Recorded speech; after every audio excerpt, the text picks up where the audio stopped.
Khadi workers federation khadi തൊഴിലാളികൾ അവകാശ ദിനാചരണം നടത്തി.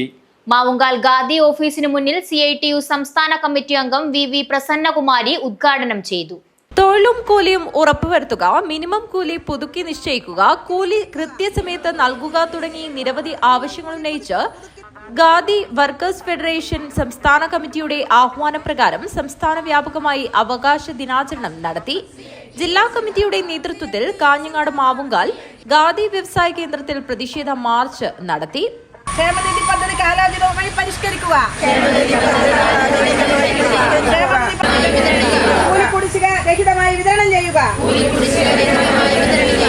ജില്ലയിലെ നിരവധി അംഗങ്ങൾ പങ്കെടുത്ത യോഗം CITU സംസ്ഥാന കമ്മിറ്റി അംഗം VV പ്രസന്നകുമാരി ഉദ്ഘാടനം ചെയ്തു. ജില്ലാ പ്രസിഡന്റ് ശാലിനി തങ്കരാജൻ അധ്യക്ഷത വഹിച്ചു. P. ഓമന, P. Anitha, VV Shaima, M. Narayani, Anitha Gopi എന്നിവർ സംസാരിച്ചു. ജില്ലാ സെക്രട്ടറി M. ലക്ഷ്മി സ്വാഗതം പറഞ്ഞു. News bureau, Kanhangad.